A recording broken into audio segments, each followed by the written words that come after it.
Tomorrow, we're looking at highs in the mid 50s, right around 55. And get this, even getting into the low 60s by Tuesday. This is tracking east at about 35 miles per hour, and eventually it will be making its way into the Sterling and Rock Falls area. Hurricane season doesn't officially begin until June 1st, but this storm has jumped the gun a little bit. This is Alberto, considered a subtropical storm at this point, but over the next 12 hours it will become a tropical storm. Still not seeing that confirmed tornado yet. That is still radar indicated, but one thing's for sure, the hail definitely could cause some damage with some of the pictures that I've been seeing on Facebook. The road conditions, even on the main roads, are not good at all. In fact, it's actually a little bit hard to see where the lanes are on the roads.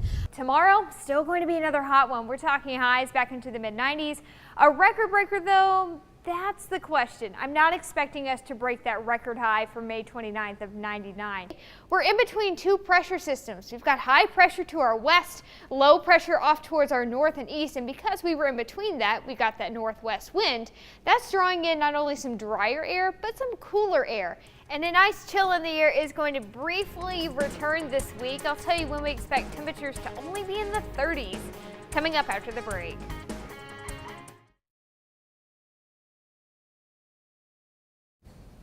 Welcome back, everyone. Pretty quiet today here around the Quad City Metro. Now, some of us picked up some rain early this morning, a little bit this afternoon, but all in all, everybody's quiet for now. We are seeing that mostly cloudy sky. This kept our temperatures pretty steady this evening. We're still in the 60s in the Quad Cities, but things are about to change in the next couple of hours. We're not talking anything severe, but we do have a decent amount of rain on the way. It's already starting to creep on in from the south and west, and if we take a look at Missouri, there is a lot of rain falling. Quincy especially about ready to get hit with some heavy rain at this point. And we are due for some rain as well once we get into the overnight hours. We've got the system passing on through to our south.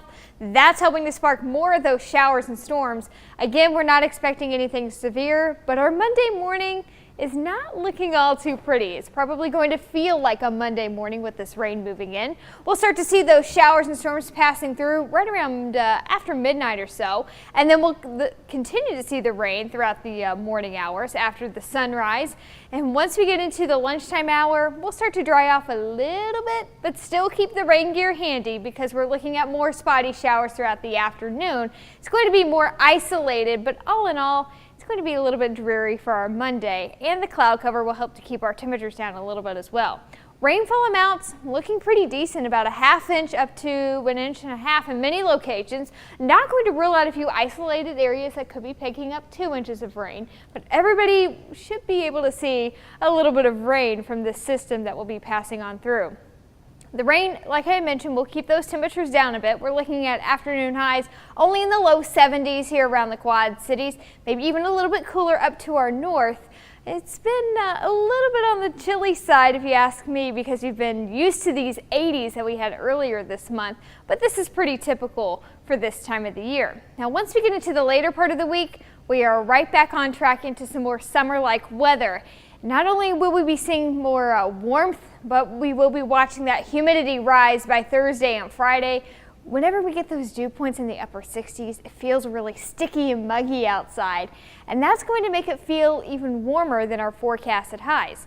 By the later part of the week, I do expect us to be back into the low to mid 80s by Thursday and Friday, but with that humidity in place, it's likely going to feel more like the upper 80s to wrap up the work week, and with that moisture, we do have another chance of some showers and storms by that point. Tonight, going to be tracking those widespread showers and storms. Overnight lows right around the mid 50s, a bit chilly at times, especially with that rain falling. And we will be watching more rain tomorrow morning. By the afternoon, going to see a couple of more spotty showers. Most of us just going to see, though, that mostly cloudy sky. And the sunshine will be back in full force on Tuesday. Highs getting close to 80, 83 by Wednesday with a couple of isolated showers. A better chance of rain, though, arrives by Thursday and Friday. Your Memorial Day weekend already looking pretty nice, especially on Memorial Day. A lot of sunshine, highs near 80 at that point. Usually we're in the mid 70s, but overall we've got more of the summer-like pattern on the way, and it does look like right around day 8 through 14, the overall pattern looking dry with a lot of sunshine. That is something to look forward to by the end of the month. Your 3-degree guarantee, sponsored by Erickson Chevrolet in Moline. Got to add to the jackpot today. We didn't even Nice. quite make it to 70, but Wow. at least we're at $280 right now. 84 was the high yesterday. It was. 69 today. 69 today. It really did make a big difference, especially without the sunshine too. Thanks, Taylor. Coming up on News 8 at 10, royal mistake.